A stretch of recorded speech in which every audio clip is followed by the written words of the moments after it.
Amen. Palakpakan naman natin ulit ang ating Panginoon. Hallelujah. Praise God. Yes.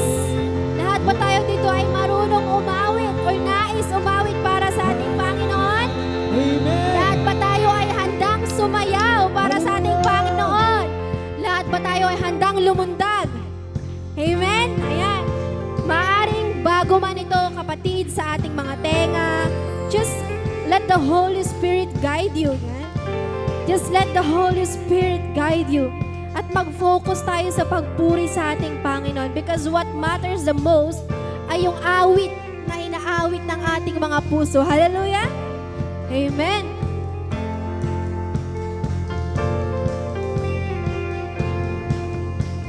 Ngayon ay aahon, kakalimutan ang nakaraan. Dilim na kahapon, isasantabi at wakasan. Minsan pa ngayon, ngayon ay aahon, kakalimutan ang nakaraan. Dilim na kahapon, isasantabi na at wakasan. Mas malakas ngayon. Ngayon ay aahon at kakalimutan ang nakaraan. Hallelujah! Dilim na kahapon, isasantabi na at wakasan. Pagkat ang liwanag ng pag-ibig mo ay ilaw gabay sa pagbabalik ko. Awitin ang iyong katapatan at kadakilaan. Hey! Sasayaw sa saliw ng lawak ng iyong pagmamahal. Oh, lulundag sa lalim ng kabutihan ng iyong hangarin. Ang lahat ng iyong mga anak magbabalik sa iyo, Ama. Oh, lahat tayo ipagdiriwang, ihahayag ang kalihaan. Ipapaalipin, di na muling magpapabihag.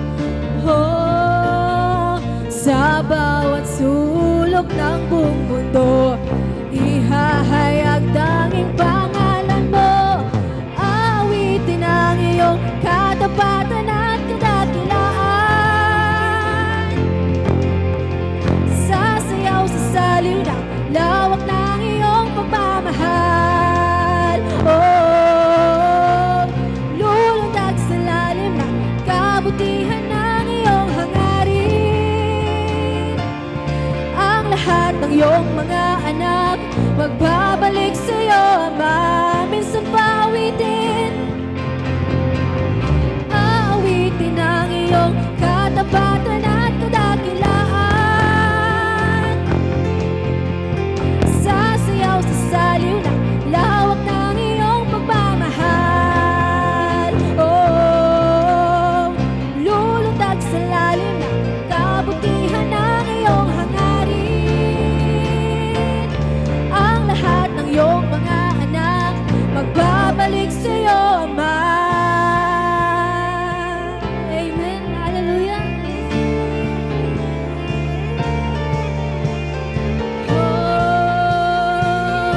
Wala kang katulad.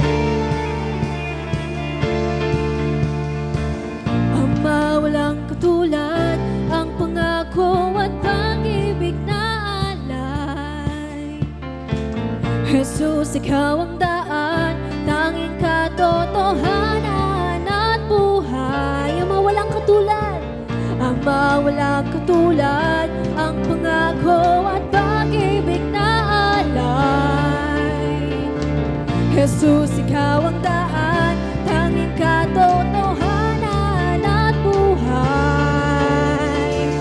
Ama, walang katulad ang pangako at pag-ibig na alay. Jesus, ikaw ang daan, tanging katotohanan at buhay. Lahat ay magagalak.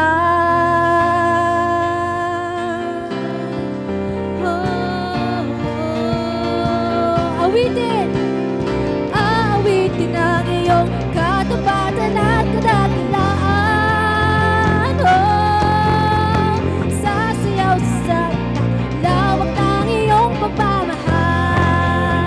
Oh, luludag sa lalim, kabutihan ng iyong hangarin. Ang lahat ng iyong mga anak magbabalik sa iyo, Ama.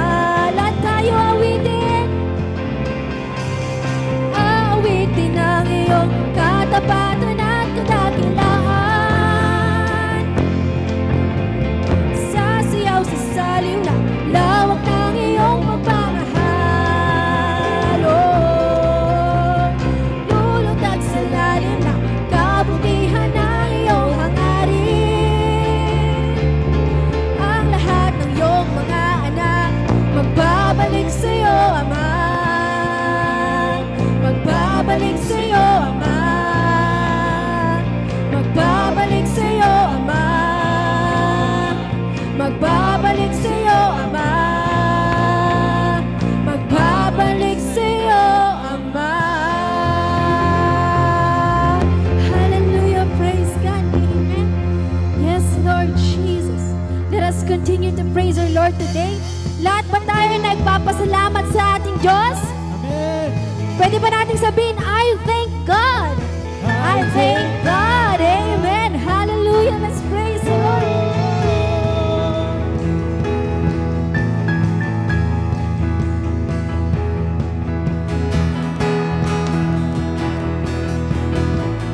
Wandering through the night, wanting a place to hide this weary soul,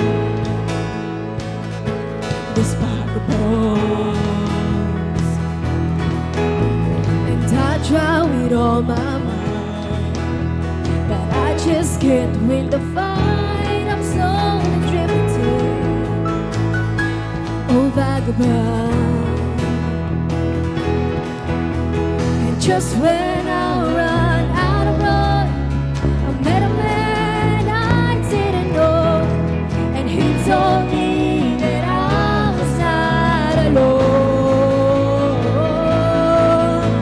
He picked me up, turned me around, he placed my feet on solid ground. I thank the Master, I thank the Savior, because he healed my heart, changed my name, forever free. I'm not the same. I thank the Master, I thank the Savior, I thank God.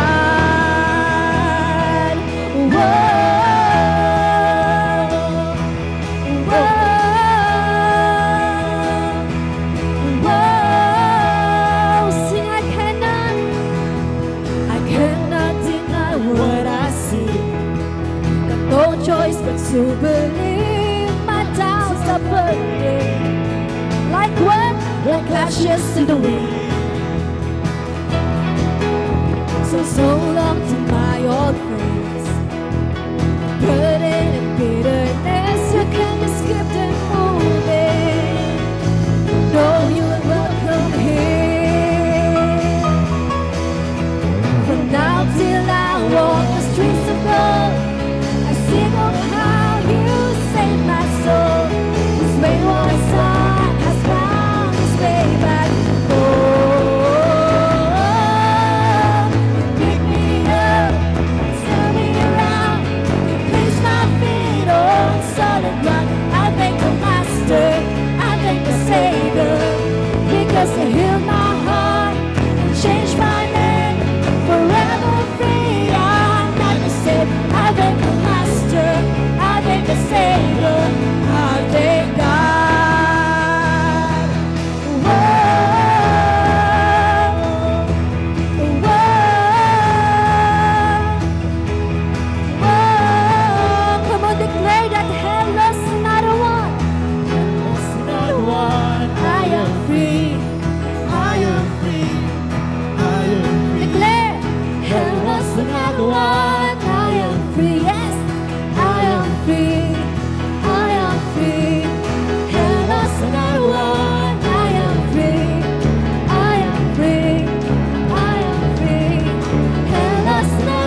the Savior, because He healed my heart, changed my name. Forever free, I'm not the same. I thank the Master, I thank the Savior, because He picked me up, turned me around. He placed my feet on solid ground. I thank the Master, I thank the Savior, because He healed my heart and changed my name. Forever free, I'm not the same. I thank the Master, I thank the Savior, because He picked me up and turned me around. He placed my feet on solid ground. I thank the Master, I thank the Savior, because He healed my heart and changed my name.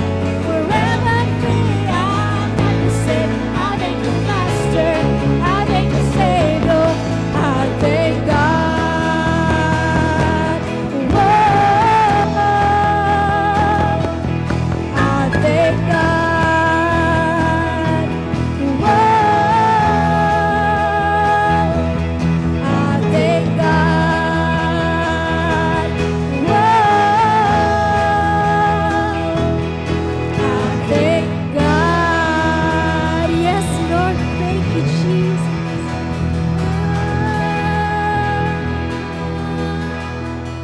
Yes, hallelujah. We thank you, O God.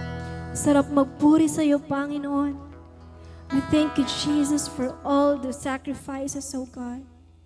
And Lord, sa pagpasok po namin sa mas malalim na pagsamba, Lord Jesus, let this be our prayer, O God, as we worship you, as we acknowledge you, O God, as we bring back all the praises, Lord Jesus, because you're worthy of it all.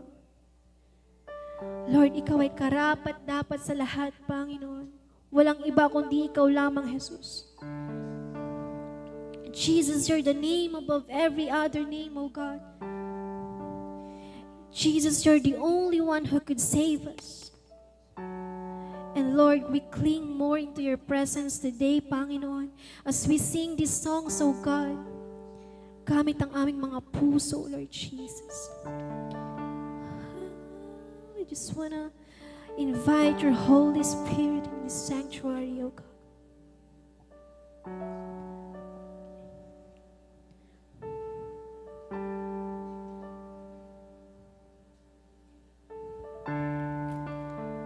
Worthy of every song we could ever sing,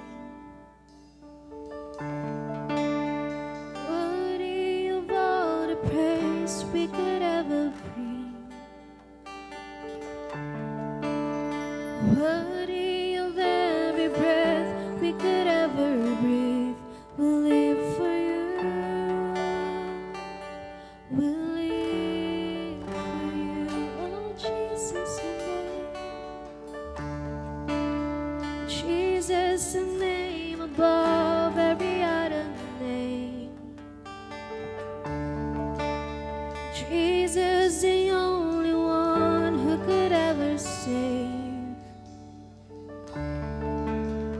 Worthy of every breath we could ever breathe, we'll live for you. We'll live for you. Holy, there is no one like you. There is none beside you. Open up my eyes in wonder. Show me who you are and fill me with your heart and lead me in your love to those around me.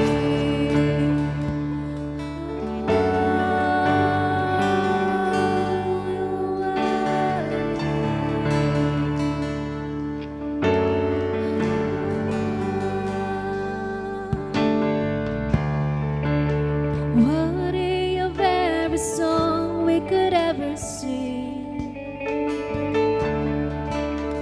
worthy of all the praise we could ever bring. Worthy of every breath we could ever breathe. We live for you. We live for you. Come on, declare the name Jesus. Jesus, the name above every other name. Oh, Jesus. Jesus, the only one that will ever see. Worthy of every breath we could ever breathe. We live for you. We live for you. Holy, there is no one like you. There is none beside you. Open up my eyes in wonder. Show me who you are and fill me with your heart and lead me in your love to those around me. Holy, there is no one like you. There is none beside you. Open up my eyes in wonder. Show me who you are and lead me with your heart and lead me in your love to those around me. Oh, I will build my life. I will put my trust.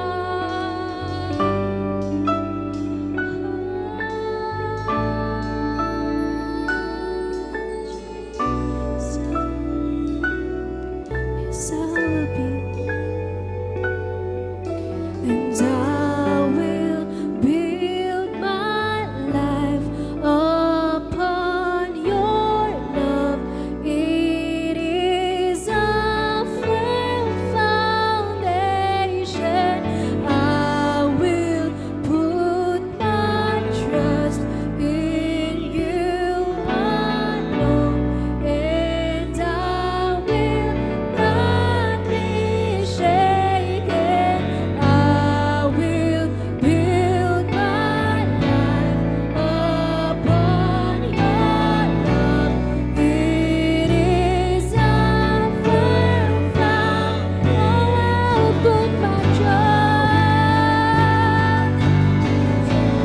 in you alone, and I will not be shaken. I will build my life upon a firm foundation. I will put my trust in you alone, and I will not be shaken. Holy, there is no one like you. There is none beside you. Open up my eyes in wonder. Show me who you are and fill me with your heart and lead me. Sing holy, there is no one like you. There is none beside you. Open up my eyes in wonder. Show me who you are and fill me with your heart and lead me in your love to those around me.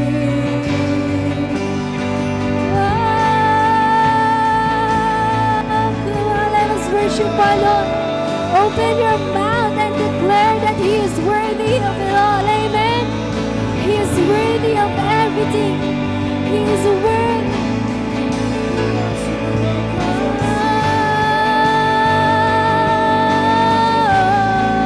You are worthy of it all.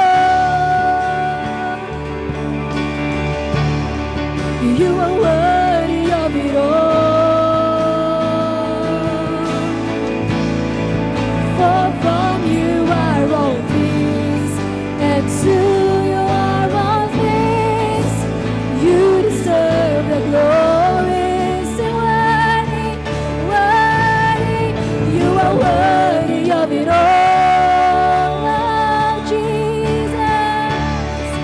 You are worthy of it all. For from you are all things, and to you are all things. You deserve the glory. Come on, let this be our prayer day and night.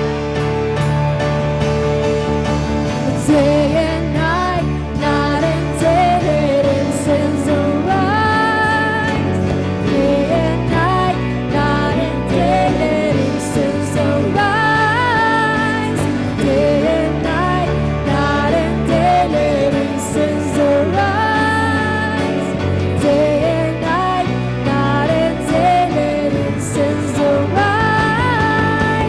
Day and night, night and day, let incense arise. Day and night, night and day, let incense arise. Day and night, night and day, let incense arise. Day and night, night and day, you are worthy of it all. You are worthy of it all.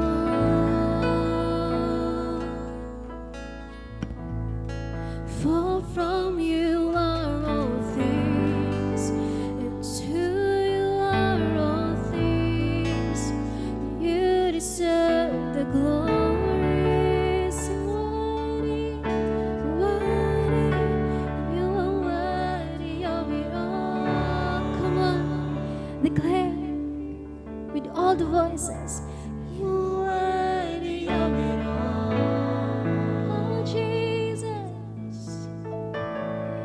For from you are all things, and to you are all things. You deserve the glory. Say worthy, worthy. You are worthy of it all.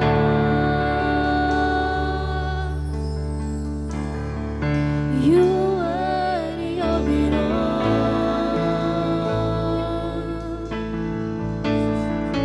For from you are all things, and to you are all things. You deserve the glory. Yes, everything belongs to you. For from you are all things, and to you are all things. You deserve the glory. For from you are all things. For from you are all things.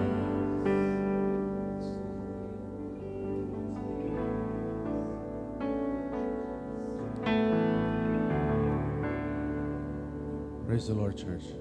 I want everybody to have a seat very quietly, no moving around. Can you put Isaiah chapter 57, verse 15?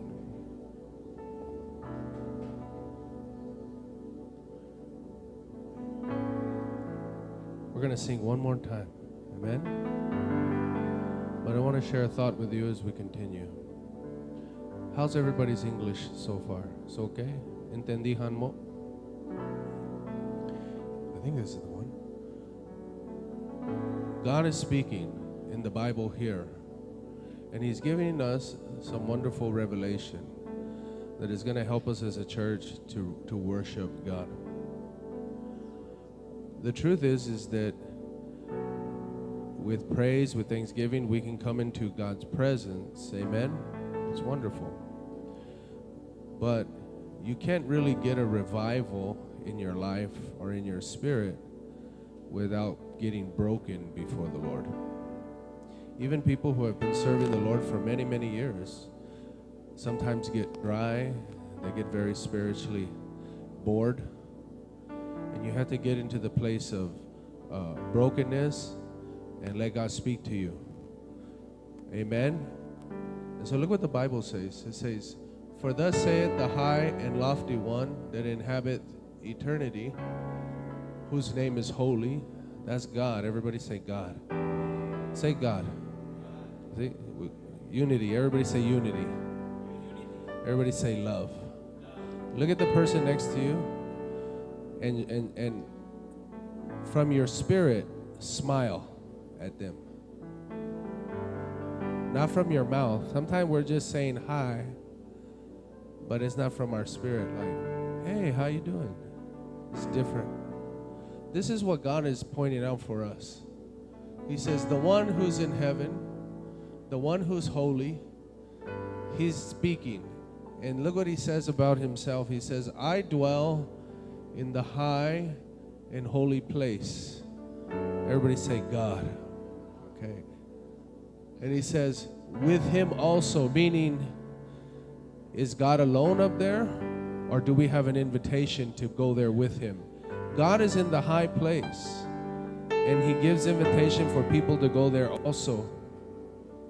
But how do you get there? Tell yourself, how do I get there? Everybody say, how do I get there? This is how. With him also that is of a contrite heart. Everybody say, that's brokenness. That means repentant.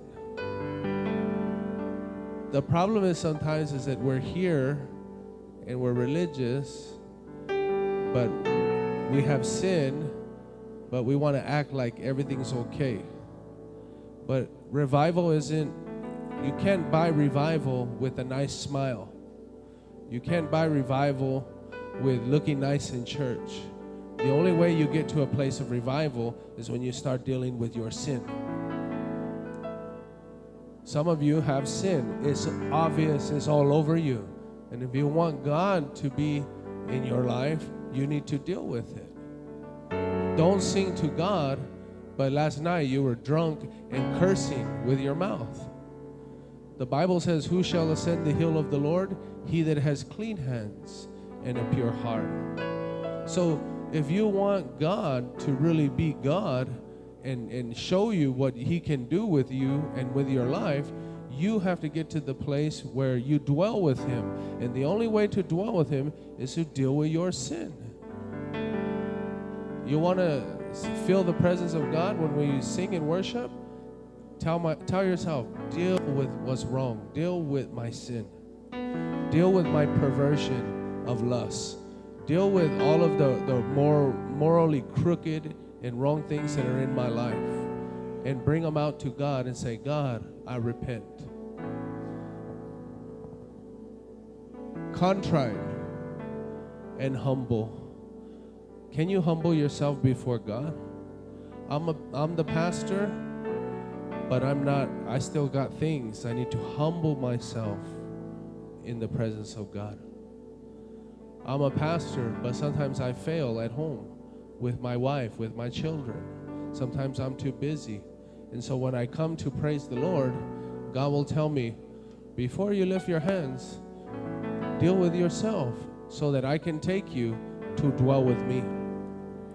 Everybody say this. Revival isn't free. You must humble yourself before God. Will you deal with your sin before we sing? Raise your hand if you have sin to deal with.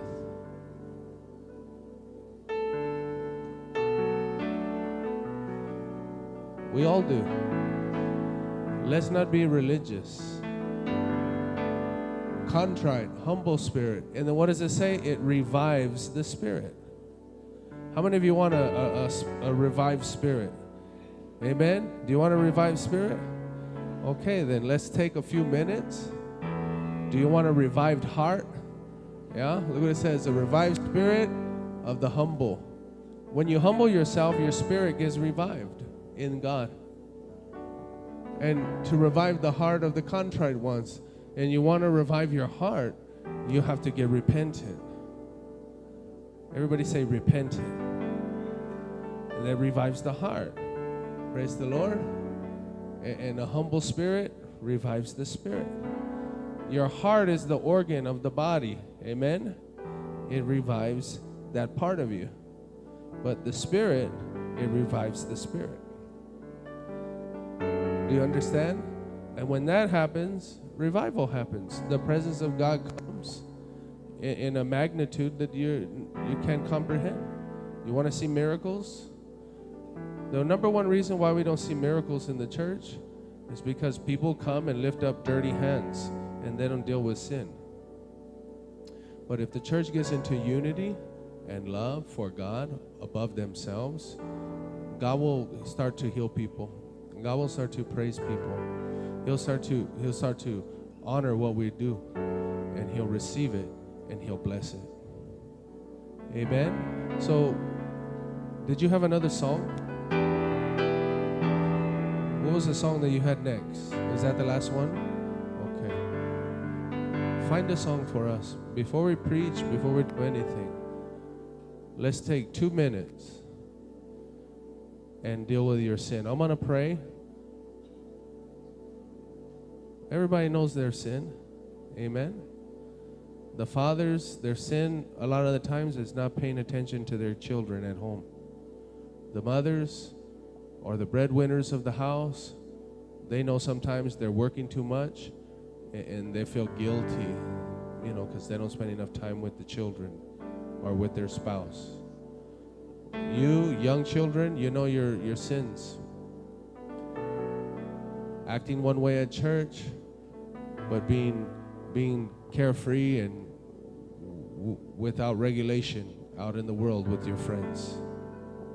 You know all the crooked areas. Let's take 2 minutes and open our mouth and say, God, I repent. God, I know it's wrong. God, I know it's not pleasing to you. I humble my spirit. I humble my heart before you. Revive me. Revive me. Just like your word says, you revive and you carry up into your presence, very close to you, those that are humble and those that are contrite. Amen? How many of you want to go on a ride with Jesus up to the high place? You can only do it through humility. So let's pray. I'm going to pray. Everybody pray. Lift up your voice. Everybody should be lifting up their voice. Let's pray. Heavenly Father, Lord, we bless you, oh God, this morning, and we look to your word, Father, in Isaiah, and we thank you for the revelation, God. But Father God, right now, I want to confess my sin before you, oh God. I want to confess, Father God, all of the failures, all of the things, Father God, that I'm convicted of. I want to confess, Father, all the crooked areas of my heart and my mind, oh God.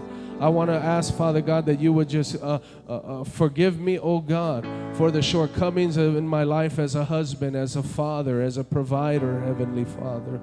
I want to ask, oh God, that you could lift me up into your presence, oh God, and revive my life, revive my spirit, revive my heart, oh God. Your word is true, oh God.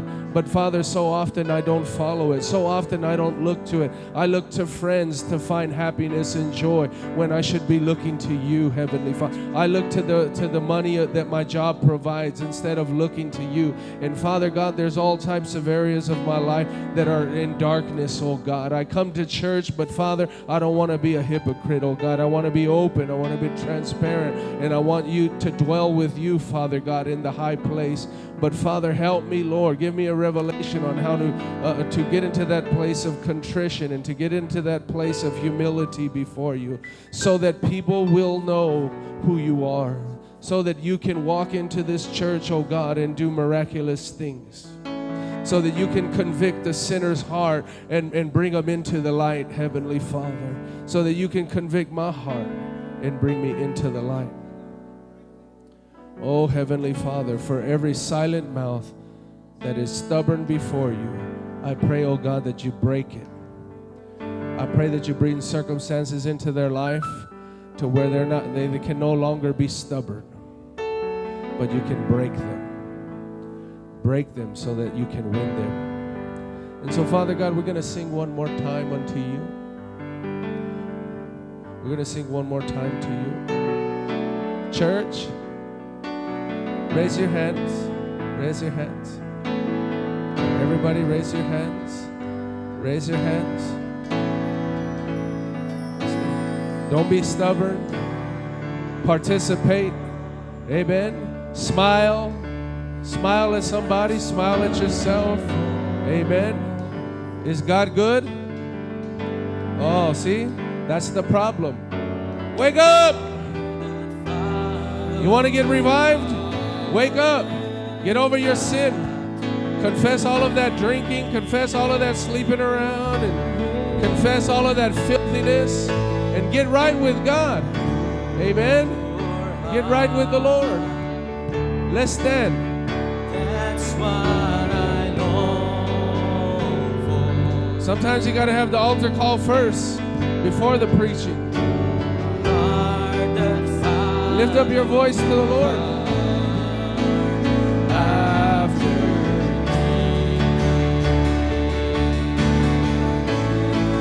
Your heart,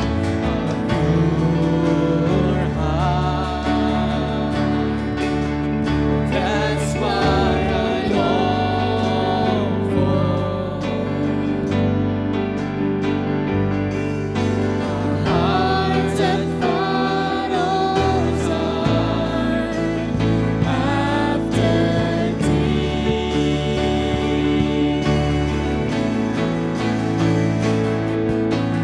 Pure heart, that's what I long for. A heart that follows after thee.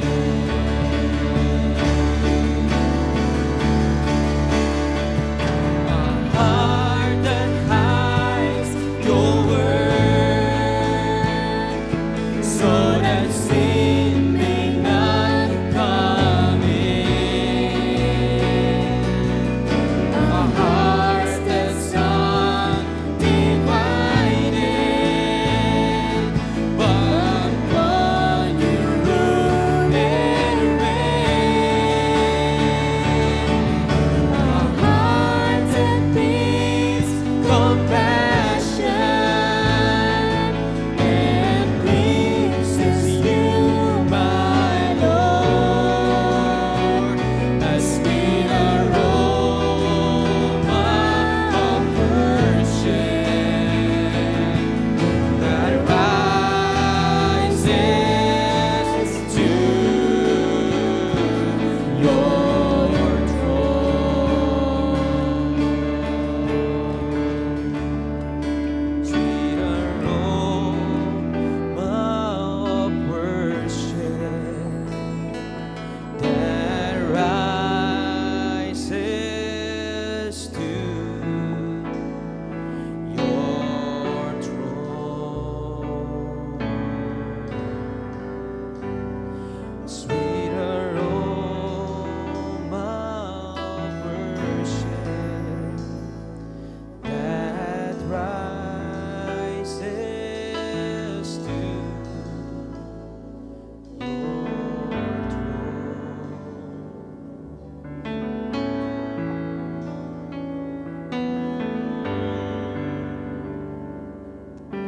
Yes, Father, we thank you, Lord. And as we continue, O God, for this morning, O Lord, Lord, let all the hearts, Panginoon, speaks, Lord God, in you, O Jesus. Prepare our hearts, Lord God, sa iyong mga salita sa umaga pong ito, Panginoon. Lord, patuloy po kaming sasamba, Panginoon Diyos. Patuloy po kami magpupuri, Panginoon. Hindi lamang sa pag-awit, Lord God, kundi, Lord God, sa pagkikinig ng iyong mga salita sa umaga pong ito. Patuloy na maghari ka, Panginoon. Patuloy na manguna ka, Panginoon, sa bawat puso po ng bawat isa, Panginoon. Na patuloy na mag-rema, manahan manatili, O Diyos, ang iyong mga salita sa aming mga puso, Panginoon. Sapagkat ang iyong salita, Lord God, ay siya nagbibigay ng buhay at ng pag-asa, Panginoon. At ito ay nagtuturo po sa amin kung paano mamuhay ng pagiging wise, Panginoon Diyos. Salamat po, Panginoon, sa umaga po ito, O God. Sa iyo lahat ng kapurihan, Panginoon. Sa pangalan ni Jesus. Amen.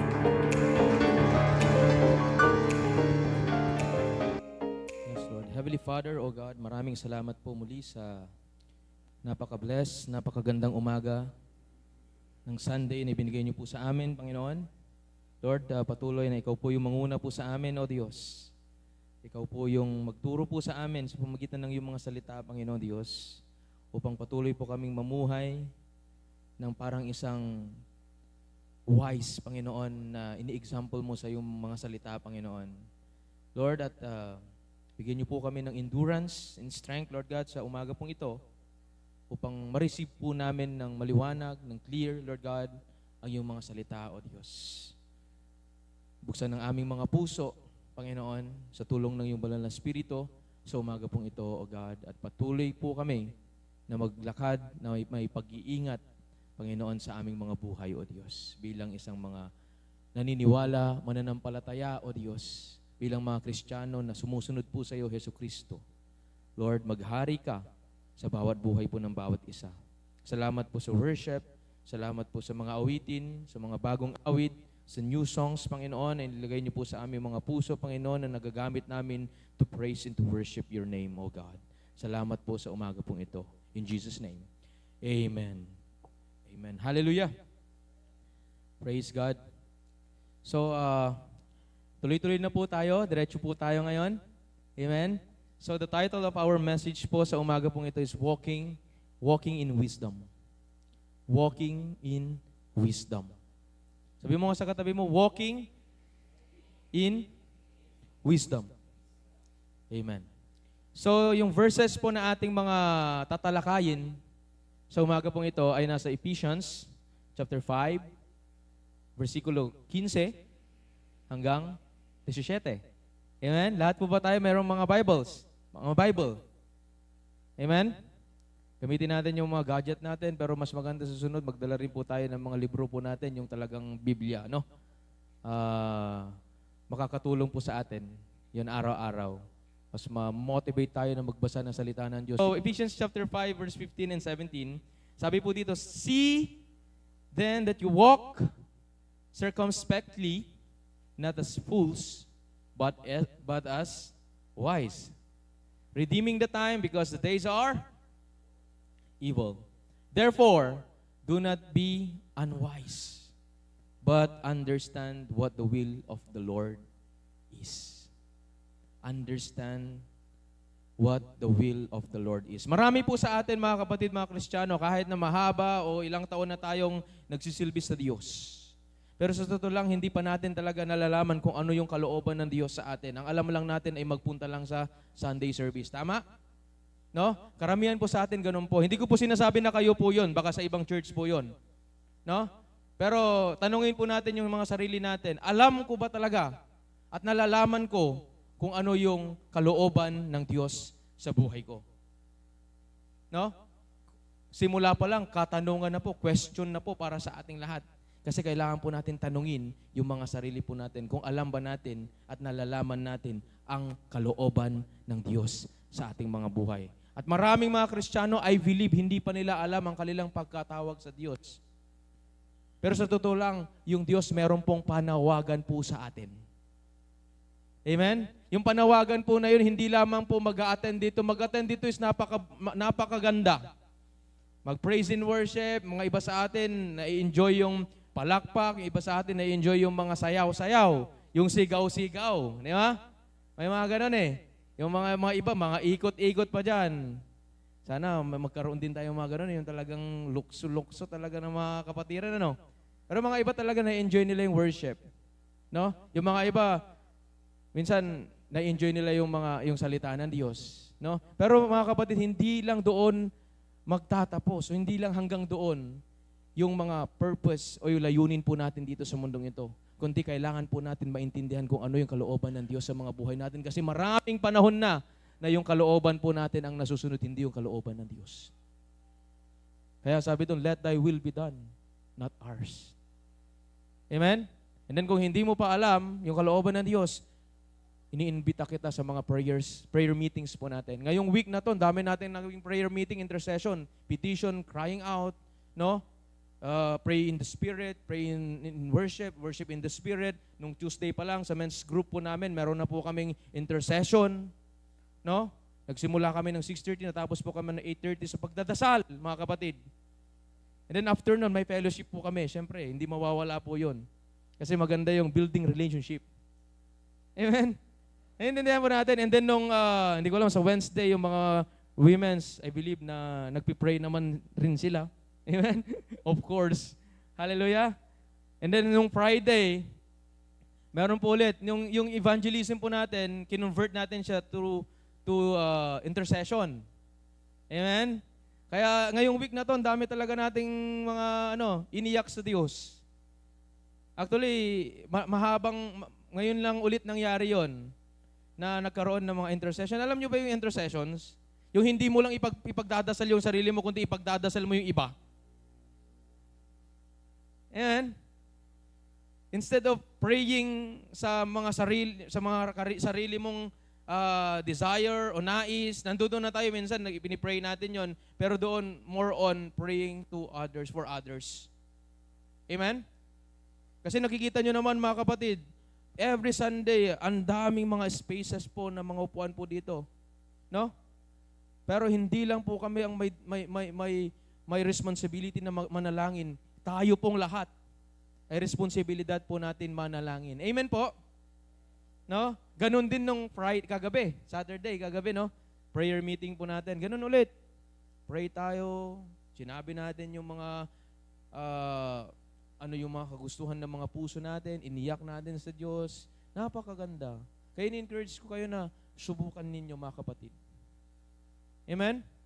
And then I believe and I pray sa susunod na week, ngayong darating na week na to, ganun ulit yung mangyayari. Kasi puspusin natin yung mga sarili natin sa panalangin. Amen po?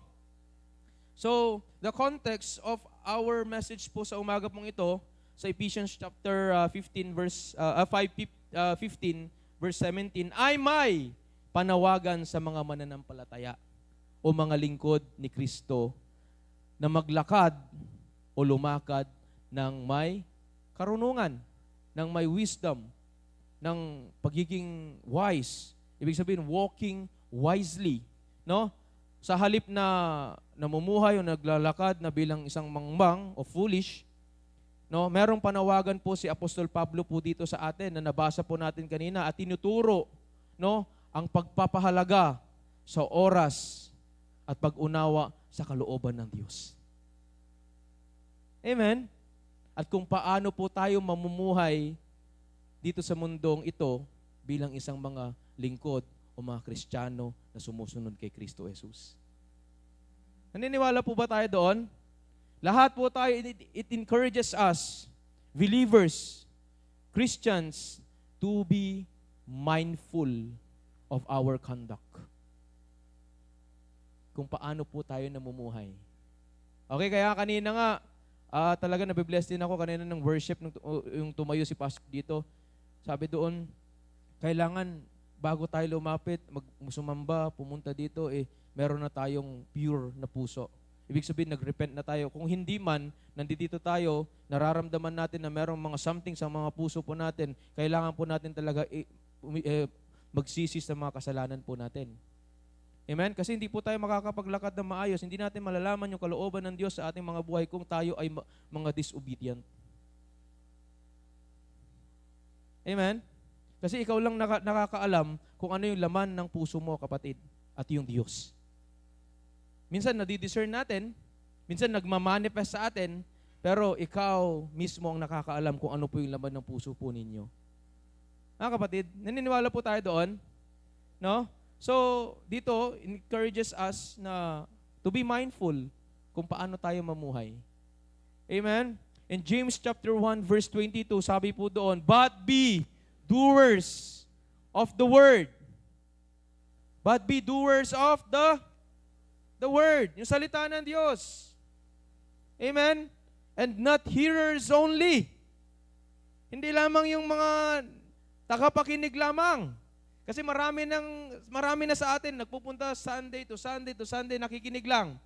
Pero hindi naman ina-apply yung salita ng Diyos. Kasi alam mo kapatid, kung gusto mo mag-grow sa Panginoon, sa pagiging isang Kristiyano, mabilis lang yan mga kapatid kung ina-apply mo lahat ng mga natututunan mo. Ina-apply mo lahat ng mga naririnig mo, mga katuruan mula sa Panginoong Hesus Kristo kasi yan yung purpose ng Bible, it's about Jesus. Amen? And not hearers only, hindi lang yung tagapaginig. Deceiving yourselves. Nililinlang mo lang yung sarili mo, mga kapatid. Ang tawag dyan sa madaling sabi, nagiging hipokrito po tayo. Tayo Amen? No? Kaya sabi sa foundational scripture po natin sa Ephesians chapter 5 verse 15, walk circumspectly, not as fools, but as a wise. No, actually, yan yung unang magiging puntos po natin sa umaga pong ito, pero hindi ko po alam ulit kung matatapos po itong mga puntos na ating mga aaralin sa umaga pong ito. No? Pero makinig lang po tayo at hayaan natin yung banal na spirito ang siyang mag-reveal po sa atin ng kanyang mga fresh anointing of fresh revelation po sa umaga pong ito. Amen? So tinuturo po dito, no, sa atin is action. No?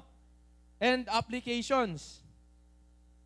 Sino na yung mga 10 taon ng mga Kristiyano po dito? Taas ang kamay.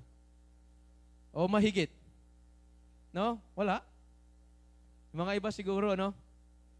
Mga iba. Tanungin natin yung sarili natin sa buong 10 years na yon, no?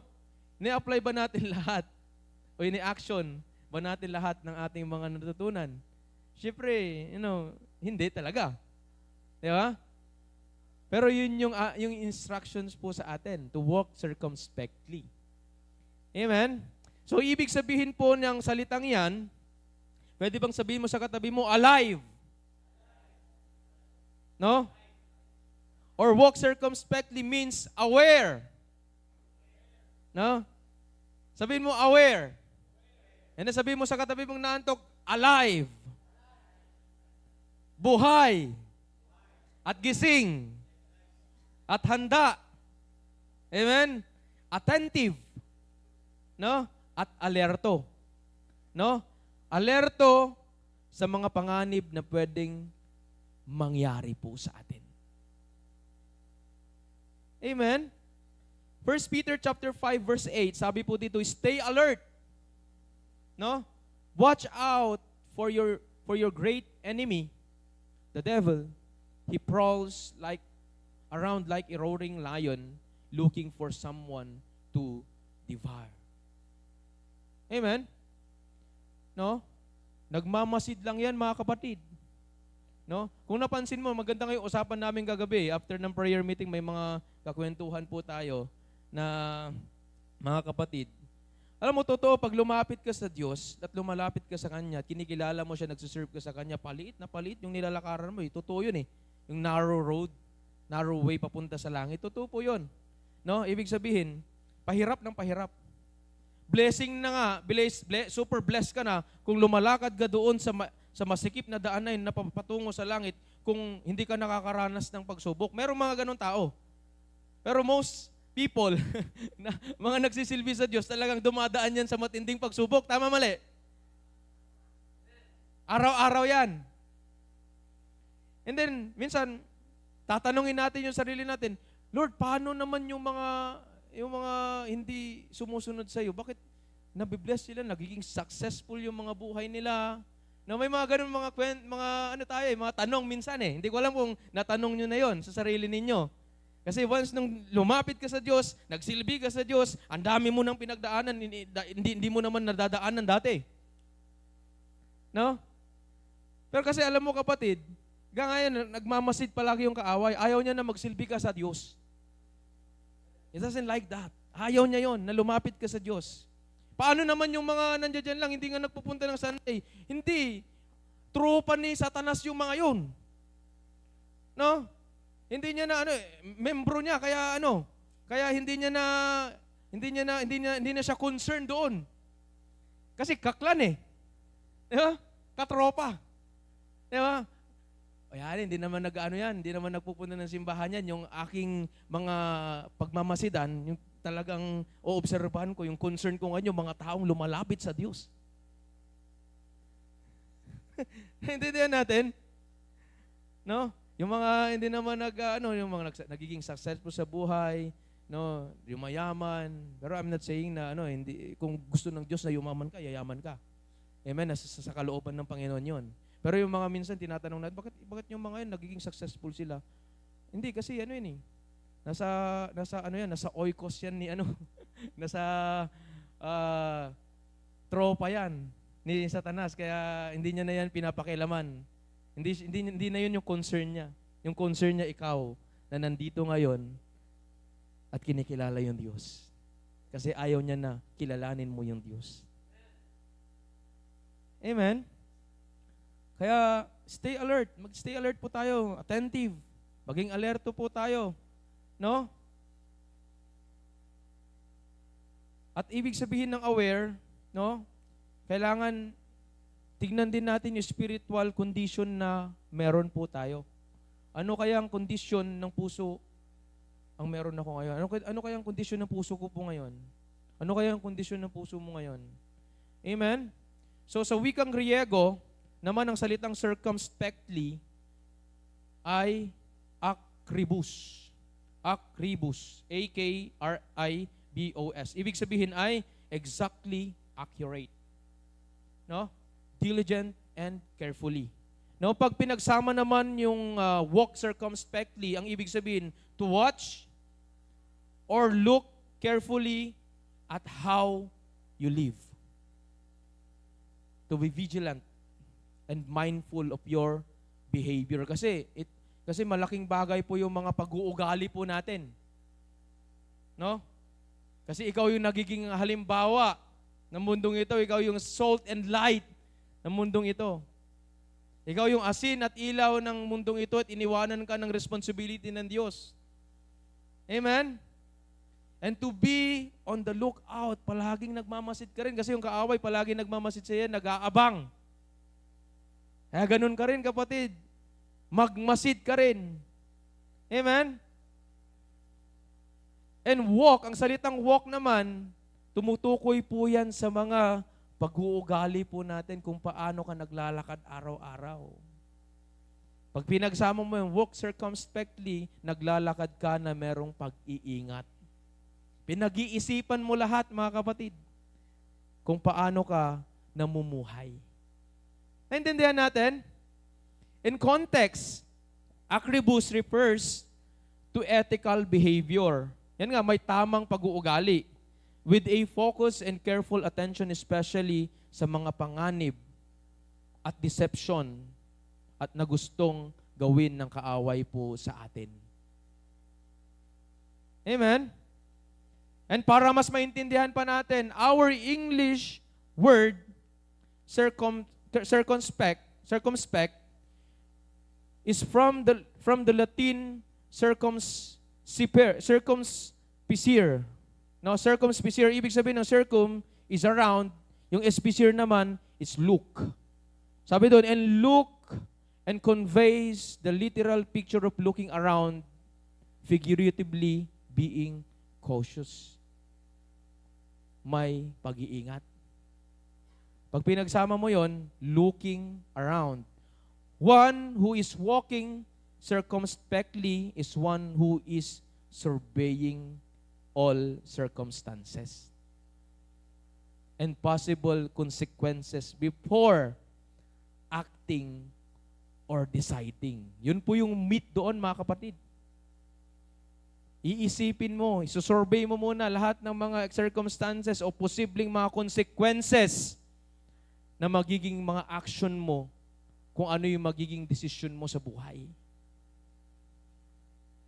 Kaya ini-emphasize po sa atin dito na mag-ingat po tayo.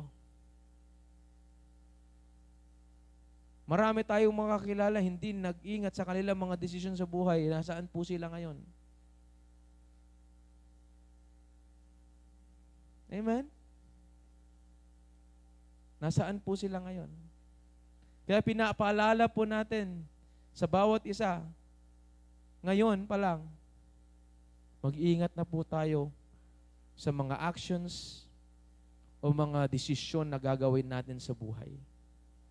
Sa madaling sabi, pag-iisipan mo muna lahat ng hakbang o desisyon na gagawin mo sa buhay.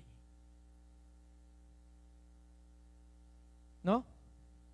Circumspicier, to look, to see, to observe, same as to visualize, to examine, to contemplate. Ang isang wise na tao, mga kapatid, ang isang halimbawa ng isang wise na tao, gaya ng mga nabasa po natin, na ating mga narinig, know how to survey first. Nagsusurvey muna yan. Alam niyo yung mga surveyor, tinitingnan nila yung pwedeng mga posibleng pwedeng panganib doon sa mga ipapatayo, may patatayong mga buildings, di ba? Susurvey muna nila kung maayos bago nila lalagyan niya ng mga yung PS, ganon. Muhon. Di ba? Susurvey muna yan. Ganon din po sa mga buhay po natin. I-survey natin lahat. Kasi binigyan naman tayo ng wisdom ng Diyos. At huwag natin gamitin huwag nating gamitin yung wisdom na yon sa walang kakwenta-kwentang bagay. Amen? And halimbawa na isang wise, know how to observe. Mag-observe mo na yan. And know how to examine. No? And know how to contemplate. Pinag-iisipan muna. Kasi, pakinggan nyo to, just one wrong decision,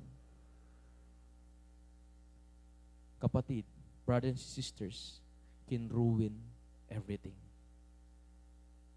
Can ruin everything we've worked hard for. So we need to be careful. We need to be in alert. We need to be in alert. Kasi pwedeng sirain lahat ng mga pinaghirapan po natin.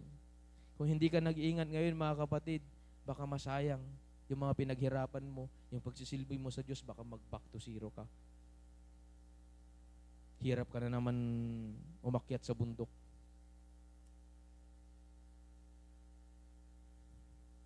Amen? Kaya lahat ng desisyon natin sa buhay ay may consequences yan, mga kapatid. Sino nakakaalam po nun? Lahat po ng mga desisyon natin sa buhay, merong consequences po yan. Either maganda o hindi. Maganda yung ginagawa mo ngayon o hindi maganda, may kabayaran po yan pagdating ng araw. May resulta po yan. No? Yung mga iba, narinig nyo na yung salitang YOLO? No, you only live once. Sino yung nakakaalam nun? Lalo yung mga kabataan ngayon, you only live once. Minsan ka lang mamuhay, kaya enjoyin ko na yung buhay. Hindi naman masamang enjoyin yung buhay, kapatid. No? Pero kung enjoyin mo yung buhay just to fulfill the lust of the flesh, hindi po yan kalugod-lugod sa Panginoon. No? You only live once. Ngayon, now, pagdating ng araw, iyak ka. Diba? Iyak ka pagdating ng araw. Baka sabihin pa sa'yo ni Jesus, I never knew you. Sabi ni Jesus. No, I never knew. Sakit nun, mga kapatid. I never knew you. Dahil in-enjoy mo lang yung buhay, nagpakasarap ka sa pleasure dito sa mundong ito, no? Hindi mo inisip yung kapakanan o hindi mo inisip yung magiging future mo after ng buhay na binigay sa atin ng Panginoon po dito. I never knew you. Get away from me. Sabi ni Jesus. You who break the God's law. Na ikaw, na sumira at hindi sumunod, disobedient ka sa mga kautusan ng Diyos. Amen? Pag-isipan po natin yan palagi. Kaya instruction po sa atin, yung tagubilin sa lahat ng mananampalataya. Sabi mo, mananampalataya ako. Ephesians chapter 5:15, kaya mag-ingat kayo kung paano kayo namumuhay. Sa Tagalog ito, kapatid May Tagalog ba tayo dyan? Wala, no? No, kaya mag-ingat kayo kung paano kayo namumuhay. Huwag kayong mamuhay tulad ng mga mangmang, kundi tulad ng mga marurunong na nakakaalam ng kalooban ng Diyos. Kasi alam mo yung kalooban ng Diyos, madali na lang yan mga kapatid And now, tignan naman po natin yung halimbawa ng isang talinghaga doon sa Bible ng isang pagiging wise at pagiging fool.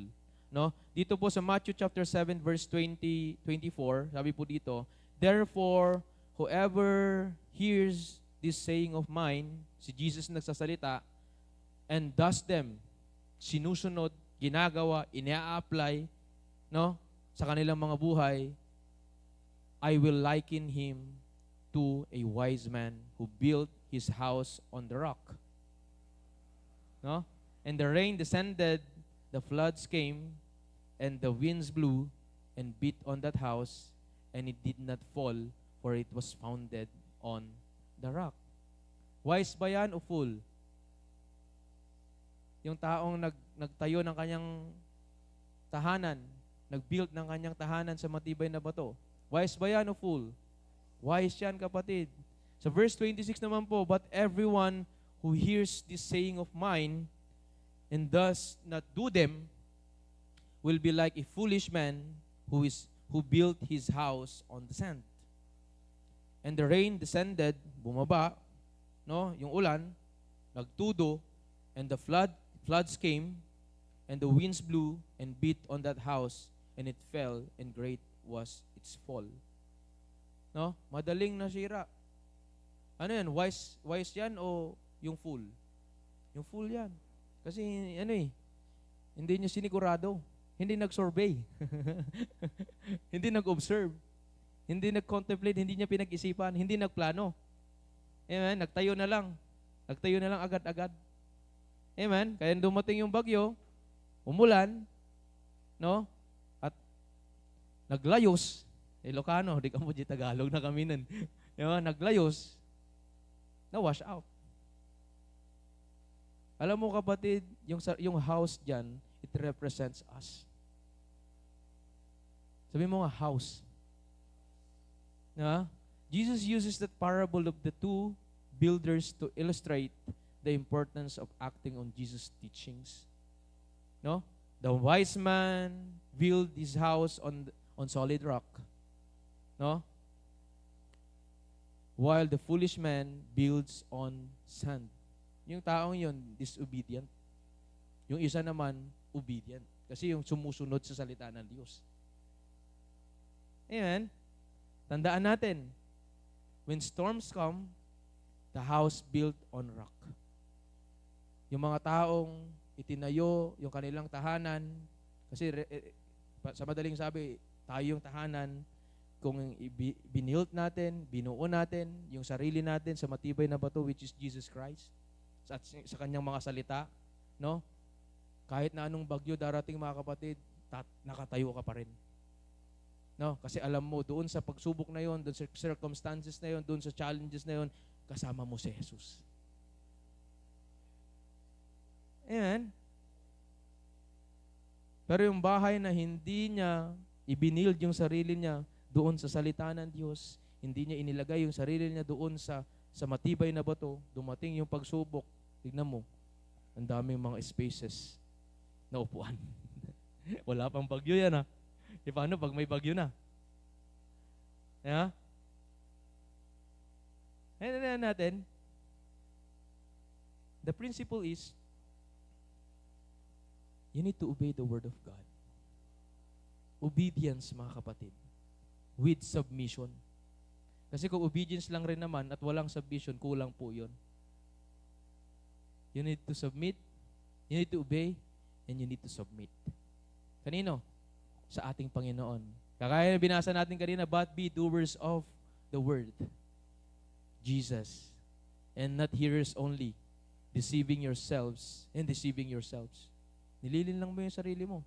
Pag tagapakinig ka lang. No? Naintindihan po natin? Ako nagpapasalamat sa Diyos that He pulls me out from miry clay and He put my feet on the solid ground. Psalms 40 verse 3. Balikan nga natin yung Psalms 40 verse 2.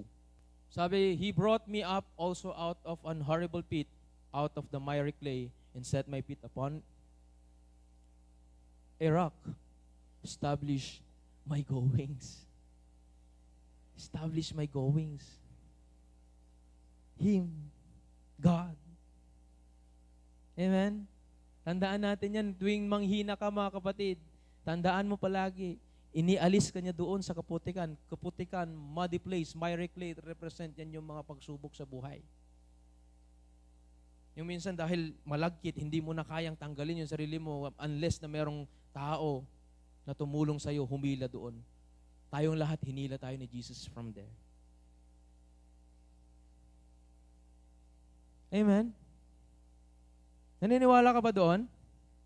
Na hinila ka ng Diyos? Magpasalamat ka sa Diyos. Kaya dahil sa Kanya, narito ka ngayon. Magpasalamat ka sa Diyos dahil meron kang kaligtasan na na-receive. Magpasalamat ka sa Diyos dahil may pagkakataon, may pribileyo, may oportunidad ka na magsilbi sa Diyos. Intindihan natin? Praise God. The storms of life.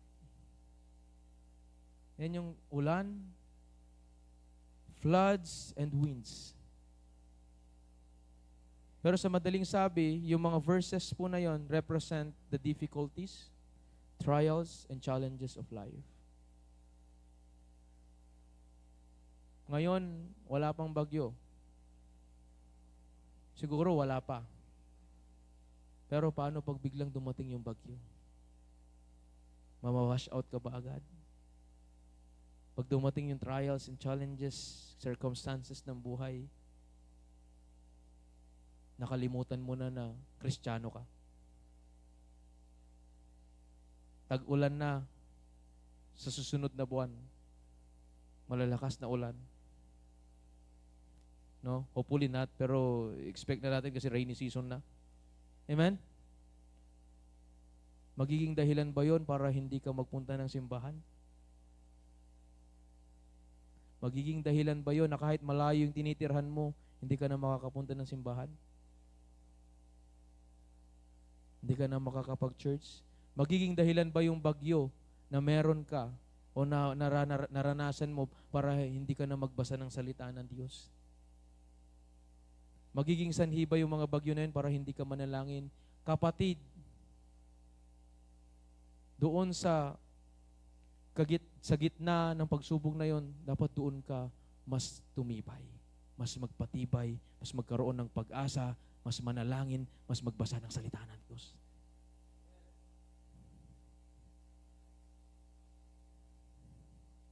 Intindihan natin? Tanong, question. How many times have you lived like a fool? Siguro maraming beses na, no? No? Itaas ang kamay kung nasubukan mo ng mamuhay ng kagaya ng isang mangmang. Taas mo ang kamay mo. Ay, praise God, wala, yung mga iba hindi nag... sa loob ng 12 taon ng pagiging Kristiyano ko, mga kapatid, maraming time, maraming oras na namuhay rin po tayo ng parang isang mangmang. No? Sinunod yung ating mga kagustuhan. Instead yung kagustuhan ng Diyos. Kasi kung sinunod ko yung kagustuhan ng Diyos noon pa lang, hindi ako nagkaroon ng maling desisyon. Kaya yung mga maling desisyon na yun, may resulta. Pero praise God, dahil nagpapatuloy tayo sa Diyos, nagkakaroon ng liwanag. Pasensya na po sa mga hindi po nakakaintindi ng Tagalog. Amen? Proverbs chapter 12 verse 15. Kawikaan. Ang akala, mga kapatid, masakit po to kaya tanggapin po natin because this is the word of God. Kaya nga unique yung salita ng Diyos. No? Kawikaan, chapter 12, verse 15. Ang akala ng banal, ang akala ng hangal, umangmang, ay palagi siyang tama. Yun pala yun. Akala ko palagi akong tama. No? Hangal pala ang tawag doon pag iniisip ko yung sarili ko na palagi akong tama.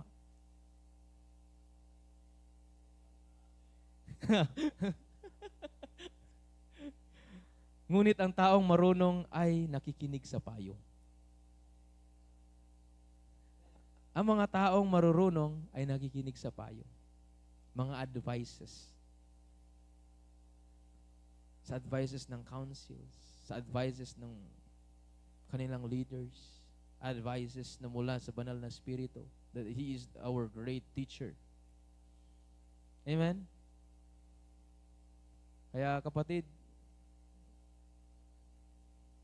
huwag mong isipin na palagi kang tama.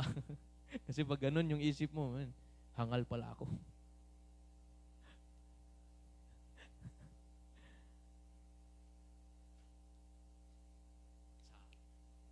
Ulitin ko to sa susunod. Verse 16, sabi dito, ang hangal ay madaling magalit. Sabi ko sa'yo, masakit to kapatid eh. Ang hangal, umangmang, ay madaling magalit kapag iniinsulto. Ngunit ang taong may karunungan ay hindi pinapansin ang mga pag-iinsulto sa kanya. Salita ng Diyos nagsabi niyan, kapatid. Sakit hindi. Hangal ay madaling magalit kapag iniinsulto. Ngunit ang taong may karunungan ay hindi pinapansin ang pang-iinsulto sa kanya. Yung mga taong mga mangmang o hangal o fools, ang mga taong mangmang, no good. Yung mga kapatid, no good. Yung mga mangmang na yan, hindi marunong makinig sa mga advices, walang basa-basa ng salita ng Diyos, walang devotion. Walang panalangin yung mga yan, mga kapatid, nagmumukhang matalino lang yung mga yan, pero yung personal na mga buhay nila, wala naman talagang devotion sa Panginoon. Yung mga wise naman, mga wise, may wisdom na mula sa Diyos, sumusunod sa salita ng Diyos, marunong yan makinig sa mga payo.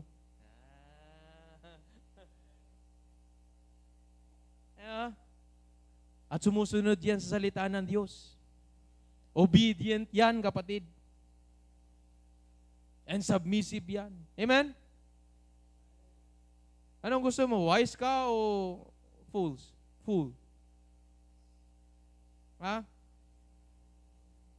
Siyempre, wise. Di ba? Sa pamamagitan ng salita na yun, kasi may mga wise din naman na wise talaga. Di ba? Yung tinitake advantage yung mga tao. Ibang usapan na yun. No?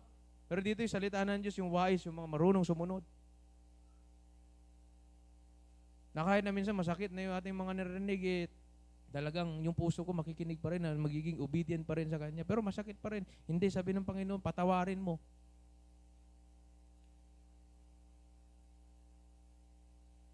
Kasi kung hindi ka nagpatawad, mga kapatid, na kahit masakit yung mga narinig mo, hindi ka patawarin ng Panginoon, sabi sa salita ng Diyos.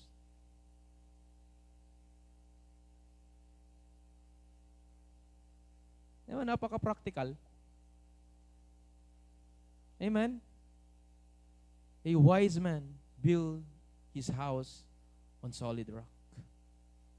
Proverbs chapter 24 verse 3, New King James Version, sabi po dito, through wisdom a house is built, and by understanding it is established. No? Naintindihan po natin yung dalawang klase ng tao po doon.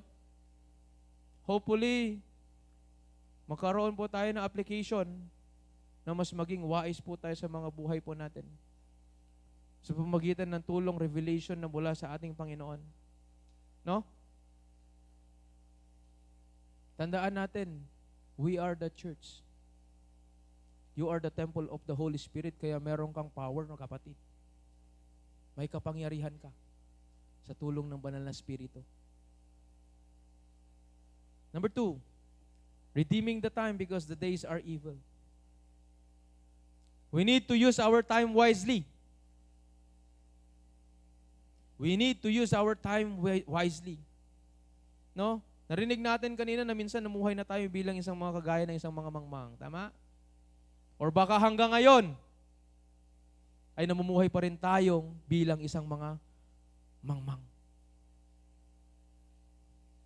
Ito na yung time, tamang time, right time mga kapatid to i-gain natin, gain back natin yung time na nasayang dahil sa mga ating mga maling desisyon o mga maling lifestyle nating isa na sa pamuhay. After nito, i-gain back mo yung oras na yun. Ayusin mo na. Ayusin mo na. Kung ayaw mo magkaroon ng hindi magandang resulta yung pagdating ng araw. Proven and tested na yung mga kapatid. Proven and tested. Totoo yan. Kaya ngayon pala, pag-isipan mo na. Look around, survey mo lahat. Pag-isipan mo maigi. Kung ano yung mga magiging desisyon mo sa buhay. I-gain back mo, i-regain mo, or i-retrieve yung mga nasayang na time and opportunities na magsilbi sa Diyos.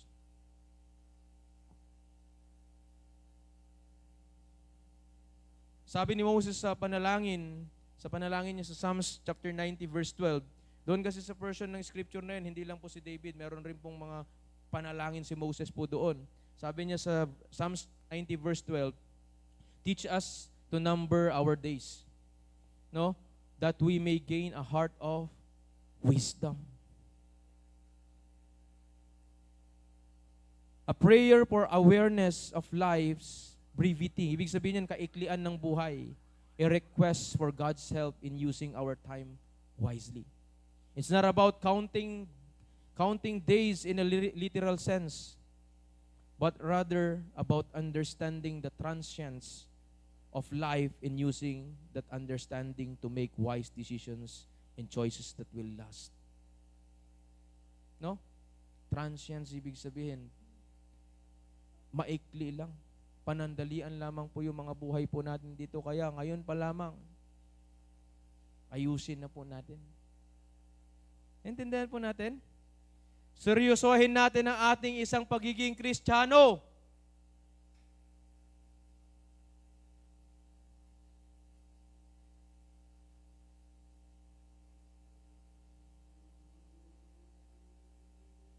Pwede ba sabihin mo sa katabi mo, seryosohin mo yung buhay o isang pagiging Kristiyano? Ayaw natin pagdating ng araw, hindi maganda ang may iwan nating ligasiya dito sa mundong ito.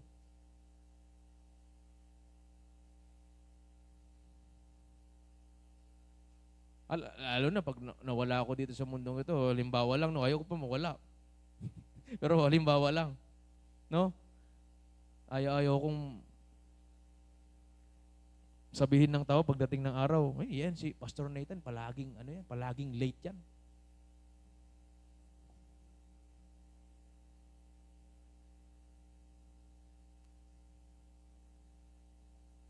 Si Pastor Nathan, masama ugali niyan. Hindi pa sinabi sa akin na nabubuhay pa ako, saka lang nalaman nung wala na.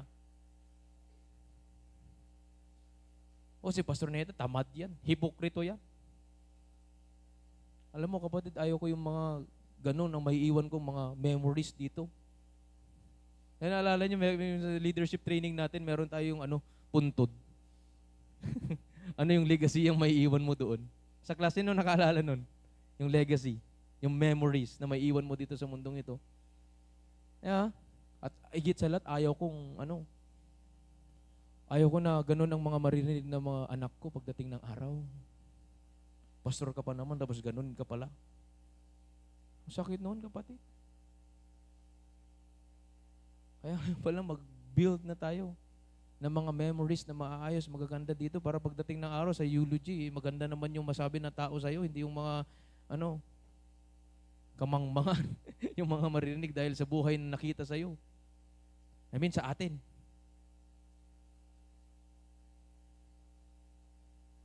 Intindihan natin? Gusto mo ba ganun marinig ng mga tao pagdating ng araw, yung pamilya na susunod sa'yo? Kasi brother Nathan, pag may gawain yan, palaging nahuhuli. Nagalas nga din dun. Pero hindi kayo yun, yung mga ibang taga-church siguro yun. Pero kung ikaw yun, congratulations. Di ba? May pagkakataon ka pa na baguhin yun ngayon. Amen? Kaya habang may time pa, kapatid, ayusin na natin ang ating mga buhay at desisyon sa buhay. Let us fix our eyes on Jesus. Piliin natin ang buhay. Choose life. Deuteronomy chapter 30 verse 19. I call heaven and earth as witnesses today against you that I have set before you life and death, blessing and cursing. Therefore, choose life. Tingnan nyo to that both you and your descendants may live. Kasi namuhay ka ng may wisdom. Hindi mo pinili yung cursing, bagkus blessing doon sa mga susunod na lahi pag hindi pa dumating yung Panginoon. Blessing nga yung mga tatay, yung mga pamilya dati na ang ganda ng mga naiwan nilang mga legacy, ang ganda yung mga naiwan nilang mga naging blessing sa mga sumunod na generation. Kasi ako, hindi maganda yung naging generation eh. No? Pero nasa sa atin yun to cut that curse. Kung pipiliin natin yung buhay, kapatid. Kasi isipin natin yung mga susunod na lahi. Yung anak ko, ayaw kong ma-experience nila yung mga curse na na-experience ko nung hindi pa ako naging Kristiyano. Hindi natin.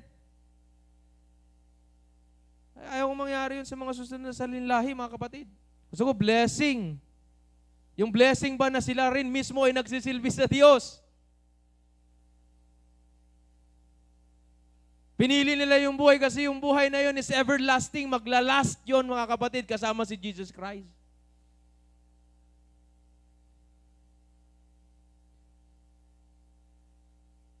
Yung pagpili sa walang hanggan kasama si Kristo ang pinakawais na desisyon na gagawin natin sa buong buhay natin, kapatid. Choose Jesus, the author and the finisher of our faith.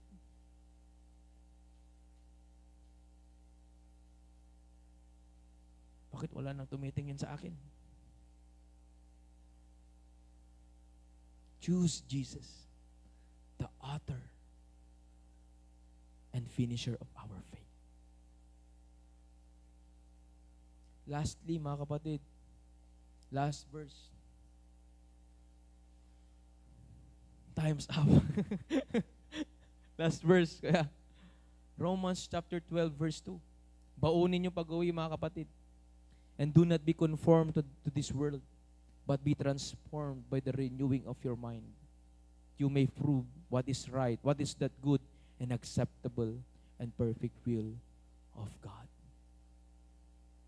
Do not be conformed to the pattern of this world. Huwag kang makiayon sa takbo ng mundong ito, mga kapatid. Kasi kung palagi kang nasa mundo, mga kapatid, maging kagaya mo sila. But instead, you surround yourself ng mga naniniwala sa Diyos. Hindi, sabihin ko sa iyo, hindi boring nakasama po yung mga naniniwala sa Diyos. Boring ba na makasama yung mga naniniwala sa Diyos? Diba? Hindi. Diba?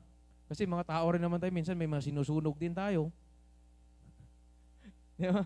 Minsan may mga binubuli rin. Diba? Pero minsan, may essence yung pinag-uusapan. Kasi yung pinag-uusapan is about life with Jesus Christ. Amen?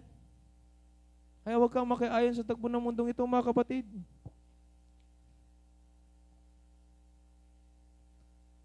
Maglakad ka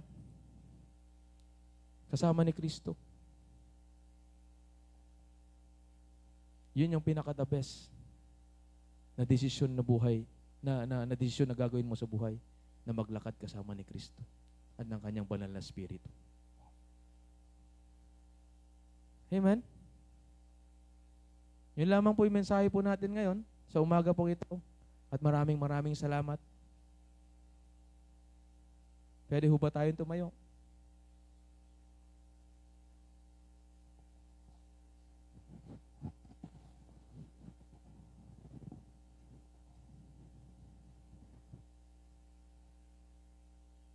Amen? Na-bless po ba tayo ng salita ng Diyos? Nakatulong po ba sa atin? Na mas pag-isipan po natin yung ating mga desisyon at gagawin sa buhay. Wag mo nang ulitin yung mga naging mga desisyon na hindi maganda noon. Ngayon mga kapatid, meron kang pag-asa na baguhin yung mga yon, na piliin yung buhay, kapatid. Hindi man natin alam kung kailan darating si Jesus, but Jesus is coming soon. I-prepare natin yung mga sarili po natin. Prepare yourself. Prepare ourselves. Train yourselves in godliness. Amen? And purity. With sanctified life, mga kapatid.